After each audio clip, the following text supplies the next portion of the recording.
اعوذ باللہ من الشیطان الرجیم بسم اللہ الرحمن الرحیم اللہم صلی علی محمد وعلی آل محمد۔ ناظرین کرام، السلام علیکم ورحمۃ اللہ وبرکاتہ۔ میں امید کرتا ہوں کہ آپ سب بخیریت ہوں گے۔ آج جس ٹاپک کے ساتھ میں آپ کے سامنے حاضر ہوا ہوں وہ ہے ساؤتھ کوریا، اور یہ آج کی ویڈیو آن ڈیمانڈ بنائی جا رہی ہے۔ وہ نوجوان جو باہر جانا چاہتے ہیں اور اپنی فیملی کے لیے کچھ کرنا چاہتے ہیں اور ان کو گائیڈ لائن کی ضرورت ہے، تو یہ آج کی ویڈیو میں انشاءاللہ میں آپ کو بتاؤں گا کہ کوریا جو ہے، ساؤتھ کوریا، یہ بہترین ڈیسٹینیشن ہے۔ وہاں آپ جائیں تو آپ بہت اچھی ارننگ بھی کر سکتے ہیں، اور یہ بڑا ہی خوبصورت دیس اور ملک ہے، اور پیسہ کمانے کے بہت چانس ہیں وہاں۔ تو بلا تاخیر میں اپنی بات کو شروع کرتا ہوں۔ سب سے پہلے کہ ملک کیسا ہے؟ یہ انتہائی خوبصورت ملک ہے۔ آپ جدھر بھی نکلیں گے، جس سائڈ پہ بھی نکلیں گے، چاہے وہ دیہات ہوں، شہر ہوں، وہ آپ کو ہر سائڈ کے اوپر خوبصورتی ہی خوبصورتی نظر آئے گی۔ پہاڑ، ندی نالے، آبشاریں، اس طرح کی چیزیں، بہت ہی خوبصورت ملک ہے۔ اچھا، یہاں کے لوگ بہت اچھے ہیں، ٹھیک ہے؟ میل بھی بہت اچھے ہیں، فیمیل بھی بہت اچھے ہیں۔ میل تھوڑے سے غصے والے ہیں، وہ ان کے لیے کہ اگر آپ ان کے پاس کام کرتے ہیں اور کام اچھا نہیں کرتے، غلطیاں کرتے ہیں، تو پھر وہ تھوڑے سے غصے میں بھی آ جاتے ہیں۔ ادروائز بہت اچھے لوگ ہیں، پولائٹ لوگ ہیں، اصول پسند لوگ ہیں۔ یہاں کی جو زبان ہے وہ ہے ہنگو، اور اس کو پورا مطلب اگر میں کہوں تو اس کو کہتے ہیں ہنگو مل۔ ہنگو جو ہے وہ ان کی زبان ہے، اور مل زبان، یعنی کہ کون سی زبان ہوئی؟ ہنگو مل۔ اور یہ بڑی میٹھی اور بڑی خوبصورت، بڑی آسان زبان ہے، بڑی جلدی مطلب آپ جو ہے نا وہ سیکھ سکتے ہیں۔ اور اس کی جو کرنسی ہے وہ ہے وون، WON، وون۔ اور یہ بڑی جو ہے لو کرنسی ہے ویسے ان کی، لیکن وہاں جو تنخواہیں ہیں وہ بہت زیادہ ملتی ہیں، مطلب وہ لاکھوں میں ہوتی ہیں۔ تو پھر جا کے وہ مطلب پاکستانی روپیز میں اگر دیکھا جائے یا دوسری کرنسیز میں، تو پھر وہ کافی سارے ہمارے پیسے بن جاتے ہیں۔ تو ان کا میرے خیال میں سب سے چھوٹا جو نوٹ ہے نا آج کل، وہ 5,000 کا ہے۔ اس سے بڑا پھر 10,000 کا، پھر 50,000 کا نوٹ بھی ہے۔ تو وہاں جو تنخواہیں ہیں وہ لاکھوں میں ملتی ہیں۔ پھر وہاں جو اشیاء خرد و نوش ہیں وہ بڑی سستی ہیں۔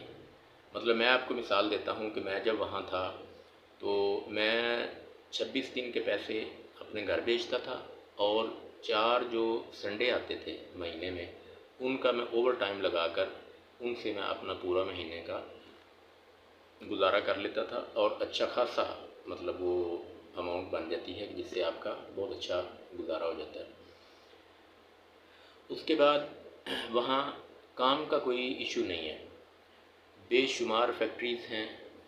آپ ایک فیکٹری میں کام کر رہے ہیں، وہ آپ کو کام پسند نہیں آیا یا لوگ پسند نہیں آئے، تو آپ کام چینج کر سکتے ہیں، دوسری فیکٹری میں جا سکتے ہیں، تیسری میں، چوتھی میں، پانچویں میں، مطلب وہ کوئی ایشو نہیں ہے۔ لیکن یہاں میں ایک پوائنٹ کی بات آپ کے ساتھ ضرور ڈسکس کروں گا کہ آپ نے اگر وہاں جانا ہے تو کوشش کریں کہ لیگل طریقے سے جائیں، اور کسی کمپنی کے ویزے پر جائیں، اور اسی کمپنی کے پاس پھر کام کریں۔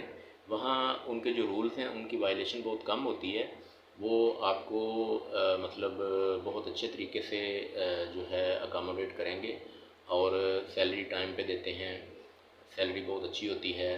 کام کی روٹین وہاں 2 قسم کی ہے، 8 گھنٹے اور 12 گھنٹے۔ موسٹلی جو ہے وہ 12 گھنٹے ڈیوٹی لی جاتی ہے، لیکن بعض جگہوں پہ 8 گھنٹے بھی ڈیوٹی ہے۔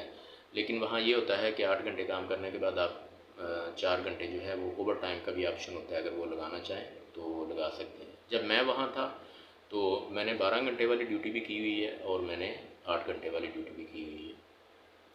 پھر وہاں 2 قسم کے کام ہیں، ایک ذہنی مشقت ہے، ایک جسمانی مشقت ہے۔ اگر آپ سمجھتے ہیں کہ آپ جسمانی مشقت نہیں کر سکتے، آپ کو اللہ نے ذہن دیا ہوا ہے، آپ ذہین ہیں، تو آپ ذہنی مشقت والا کام کر سکتے ہیں۔ وہ کیا ہے کہ وہاں بڑی بڑی اور بڑی پیچیدہ قسم کی اور بہت بڑے بڑے سائز کی مشینیں ہوتی ہیں، ان کو آپ آپریٹ کرنا سیکھ لیں اور آپ پھر مشین آپریٹ کر کے اس کے اوپر کام کر سکتے ہیں۔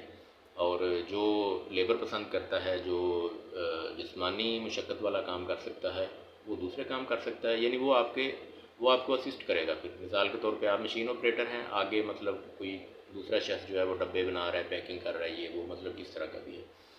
تو مجھے کسی بہت اچھے آدمی نے مشورہ دیا تھا کہ آپ جو ہے وہ لیبر کی طرف نہ پڑھنا، آپ ذہنی مشقت والا جو کام ہے۔ تو الحمدللہ میں نے وہاں بہت ہی اچھی کمپنیز کے اندر کام کیا، اور بڑے وہ ٹیکنیکل کام تھے جو میں نے ادھر ہی سیکھے، ادھر ہی کیے، اور اللہ تعالیٰ نے بڑی وہاں عزت بھی دی اور اللہ تعالیٰ نے وہاں پیسہ بھی دیا۔ تو وہ میں بالکل چھوٹی ایج میں گیا تھا۔ ابھی تو میرا پروفیشن جو ہے وہ میں آرکیٹیکٹ بھی ہوں اور ہربلسٹ بھی ہوں، لیکن اس وقت میں مطلب وہاں جو کوریا میں نے کام کیے وہ کمپنیز کے اندر ہی میں نے کام کیے، اور عام طور پہ میں نے جو کمپیوٹرائزڈ یا وہ کیا کہتے ہیں ان کی جو بڑی بڑی اور کمپیوٹرائز مشینیں تھیں، ان کے اوپر ہی میں نے کام کیا۔ تو ان کو پہلے سیکھنا پڑتا ہے، مطلب 2 3 4 5 6 دن جو ہے نا یہ تھوڑے ڈیفیکلٹ ہوتے ہیں۔ اگر آپ پوری توجہ کے ساتھ مطلب ان کو سیکھ لیتے ہیں مشین کی آپریٹنگ کو، تو آپ کے لیے بڑا ایزی ہو جاتا ہے۔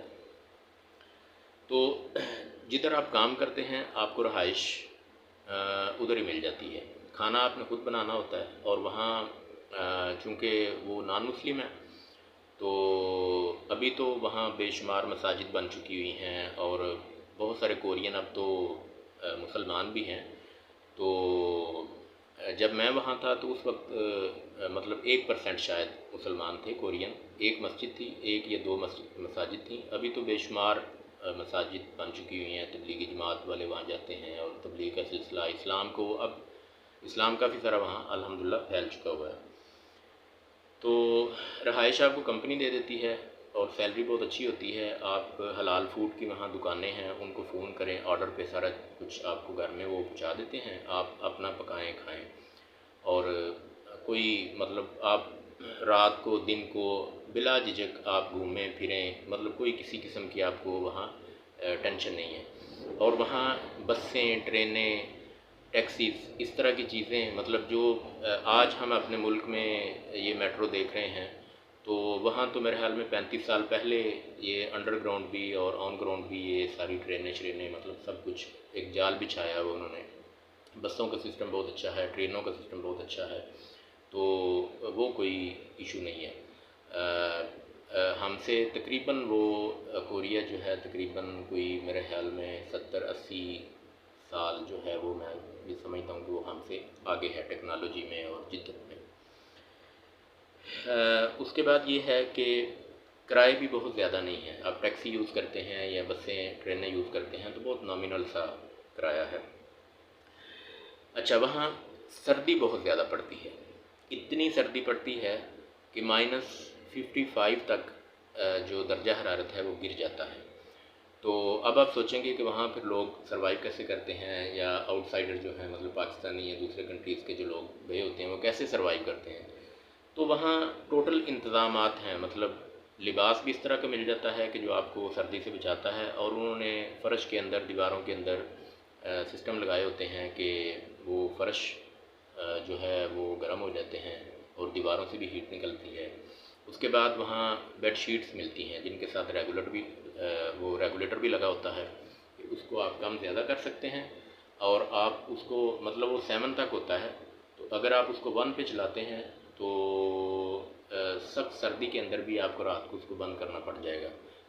اور پھر سارا دن اگر آپ نے بڑی محنت سے کام کیا ہوا ہے اور آپ بہت تھکے ہوئے ہیں، تو اس کے اوپر جب آپ لیٹتے ہیں تو بالکل آپ ریلیکس ہو جاتے ہیں، اگلے دن کے لیے آپ بالکل کام کرنے کے لیے ریڈی ہوتے ہیں۔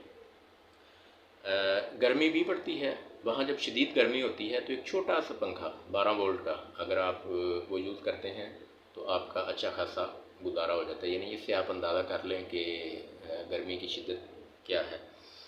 اس کے بعد فصل جو ہے وہاں کھیرے ہوتے ہیں، یہ خربوزہ ٹائپ کا ایک فروٹ ہے وہ ہوتا ہے، تربوز بھی کسی حد تک ہوتا ہے، لیکن گندم نہیں ہوتی وہاں، چاول ہوتے ہیں، اور چاول کے چھوٹے چھوٹے پہاڑوں کے اندر انہوں نے کھیت ہوتے ہیں، وہاں وہ اس کی فصل کاشت کرتے ہیں چاول کی۔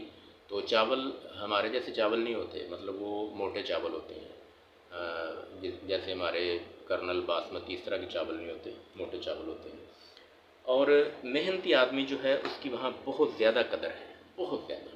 یعنی مثال کے طور پہ اگر آپ کو ویلڈنگ کا کام آتا ہے، خراد کا کام آتا ہے، اس کے بعد اور کوئی آپ کے پاس ہنر ہے، تو اب تو میں کچھ ایسے لوگوں کو بھی جانتا ہوں کہ جو وہاں ایز این آرکیٹیکٹ بھی کام کر رہے ہیں، اور انجینئر کے طور پہ بھی کام کر رہے ہیں، اور ڈرافٹ مین کے طور پہ بھی اوپر بھی کام کر رہے ہیں وہاں۔ اس وقت اس طرح کی جو وائٹ کالر جابس ہیں، اس وقت جب میں وہاں تھا نہیں ہوتی تھی، لیکن جو ایجوکیٹڈ پرسن ہوتا تھا وہ پھر کیا کرتا تھا کہ مشین، کوئی اچھی مشین، اچھی کمپنی سلیکٹ کر کے وہاں مشین آپریٹ کر کے اچھے پیسے کما لیتا تھا۔ لیکن اب وائٹ کالر جابس بھی وہاں مل جاتی ہیں۔ پھر وہاں بہت سارے پاکستانی ہیں جو لیگل ہیں، جن کے پاس وہاں کا ریزیڈنٹ ویزا بھی ہے، اور پرماننٹ وہ وہاں رہ رہے ہیں، وہ بھی بڑے کوآپریٹو ہوتے ہیں آپ کے ساتھ۔ آپ کو کوئی ایشو ہو جاتا ہے تو آپ کے ساتھ پورا کوآپریٹ کرتے ہیں۔ پھر وہاں کرسچنس کے کچھ ہاسپٹلز ہیں، اگر آپ کو کوئی ہیلتھ کا ایشو ہو جاتا ہے تو وہ آپ کی بڑی کیئر کرتے ہیں۔ پھر کچھ تنظیمیں بھی ہیں وہاں ویلفیئر، وہ بھی آپ کی بہت سپورٹ کرتی ہیں اگر آپ کو کوئی اس طرح کا ایشو بن جاتا ہے۔ تو اگر آپ وہاں جانا چاہیں تو آپ کے پاس کوئی بہترین ہنر ہونا چاہیے، اور اس ہنر کو وہاں پریزنٹ کریں، اس کو شو کریں، اور جتنے آپ محنتی ہوں گے اتنی آپ کی قدر بھی ہوگی، اور اتنا آپ اچھے طریقے سے پیسہ بھی کما سکتے ہیں۔ تو اس کے بعد جو ہے وہ اس کا کیپٹل جو ہے وہ آپ کو پتہ ہی ہوگا، میں بتا دیتا ہوں، اس کا نام سیول ہے۔ اور اس میں جب آپ رہتے ہیں، جاتے ہیں، تو وہ باقی کوریا سے بالکل الگ تھلگ ہی آپ کو سارا نظر آتا ہے، اور بہت ایڈوانس سٹی ہے وہ۔ تو میں بہت عرصہ وہاں رہا سیول میں، اور ہمارے جو سٹیز ہیں اور ان کے جو دیہات ہیں، ان کے جو ولیج ہیں، وہ میرے خیال میں ہمارے سٹیز سے زیادہ ایڈوانس ہیں۔ تو ان کے جو سٹیز ہیں، پھر ان کا جو کیپٹل ہے، وہ ظاہر ہے وہ تو پھر بہت ہی اچھا ہوگا، تو وہاں بہت ترقی آپ کو نظر آئے گی۔ تو اگر آپ وہاں بہت زیادہ پارک ہیں، پبلک پلیسز ہیں، بہت ساری چیزیں ایسی ہیں جو دیکھنے کے قابل ہیں، لیکن اگر آپ کوئی خاص چیز دیکھنا چاہتے ہیں تو وہاں ایک پلیس ہے جس کا نام ہے لوتے ورڈ، جس کو ہمارے پاکستانی وہاں عرف عام میں لوٹے ورڈ بھی کہہ دیتے ہیں، لیکن ورڈ ہے لوتے ورڈ۔ وہ ایک مصنوعی سارا وہ وہاں جو بھی چیزیں ہیں، مطلب آبشاریں ہیں، باغات ہیں، یہ وہ بڑی بلندی کے اوپر انہوں نے درخت اگائے ہوئے ہیں، اور بڑی وہاں عجیب عجیب سی چیزیں ہیں، وہ مصنوعی ہے سارا کچھ انہوں نے، مطلب وہ جو ہے نا، جس طرح ہمارا چھانگا مانگا ہے، مطلب یہ نیچرل جو ہے نا فارسٹ، یہ جنگل نہیں ہے، مصنوعی جنگل ہے۔ اسی طرح وہ لوتے ورڈ جو ہے وہ ایک مصنوعی پلیس ہے، اور اس کے اندر وہ جتنا کچھ بھی آپ کو نظر آئے گا وہ سارا جو ہے انہوں نے خود وہ مطلب اس کے اوپر محنت کی ہوئی ہے، وہ نیچرل نہیں ہے چیزیں۔ تو وہ بہت ہی زبردست جگہ ہے، اگر آپ وہاں جائیں تو وہ ضرور وزٹ کریں۔ تو آخر کے اوپر ایک بڑی دلچسپ چیز میں آپ کو کوریا کی بتانا چاہتا ہوں، جس کی میں جب تک وہاں رہا ہوں تو مجھے سمجھ نہیں آئی، کہ کیپٹل کے علاوہ یا جو بڑے بڑے سٹیز ہیں ان کے علاوہ لیٹرین کا وہاں یہ سسٹم ہے کہ مثال کے طور پہ ایک بہت لمبی گلی ہے، تو اس کے اندر مثال کے طور پہ 20 یا 30 یا 40 گھر ہیں، تو اس گلی کے اندر ایک یا دو گلی کے اندر، گھروں کے اندر نہیں، گلی کے اندر لیٹرین بنی ہوتی ہیں، اور سارے وہ جو ہیں وہ اس کو یوز کرتے ہیں، اور وہاں پانی یوز کرنا الاؤڈ نہیں ہوتا، ٹیشو پیپر وغیرہ جو ہے نا وہ لوگ وہاں کے وہ یوز کرتے ہیں۔ تو پھر جب میں کیپٹل سیول میں گیا جاب کے لیے، تو وہاں باقاعدہ ٹوائلٹ بنے ہوئے تھے اور مجھے بڑی آسانی بھی خوشی بھی ہوئی. تو اب تو خیر وہ چیزیں عام ہو گئی ہیں. ٹوائلٹ دیہاتوں کے اندر بھی گھروں کے اندر بھی مطلب جس طرح ہمارا سسٹم ہوتا ہے یہ سسٹم وہاں عام ہو گیا ہے، لیکن اس وقت نہیں تھا. اور یہ بڑے میرے لیے نا ایک تعجب کی بات تھی کہ یار اتنا ایڈوانس کنٹری، مطلب ہر سائڈ پہ ہمیں ترقی نظر آتی ہے، ہر سائڈ پہ جدت نظر آتی ہے، لیکن یہ لیٹرین کا کیا سسٹم ہے اس کی اس وقت مجھے سمجھ نہیں آتی تھی. اب وہ بھی سسٹم جو ہے نا وہ بہترین ہو گیا ہوگا. تو عزیز بھائیو، ایک بڑی امپورٹنٹ بات کہ پاکستان ہو یا کوئی دوسرا ملک ہو جہاں ہم رہ رہے ہیں، اللہ کے جو احکامات ہیں وہ ہر جگہ پہ ہمارے اوپر لاگو ہوتے ہیں. تو آپ کسی بھی جگہ پہ ہوں گناہوں سے بچنے کی پوری کوشش کریں، ٹھیک ہے. وہاں میں نے پاکستانیوں کے اندر پیار بھی دیکھا. وہ لوگ جو وہاں کے جو لوکل ہیں کورین وہ تو ہیں ہی اچھے، لیکن پاکستانی کمیونٹی جو ہے یہ بھی آپس میں بڑے اتفاق سلوک سے رہتے ہیں اور ہم رہتے تھے. یہ سارا کچھ میں نے دیکھا، لیکن ایک چیز میں نے دیکھی کہ موسٹلی جو پاکستانی ہیں نا وہ گناہوں کی دلدل میں وہاں پھنسے ہوئے تھے. تو میں ان کو پوری کوشش کرتا تھا اور کہتا تھا کہ یار دیکھ لیں، مطلب میں بھی آپ جیسا انسان ہی ہوں، تو اگر میں بچ سکتا ہوں، اللہ نے مجھے توفیق دی ہوئی ہے، تو آپ بھی مطلب صرف کوشش کریں، اللہ تعالیٰ آپ کی مدد کرے گا.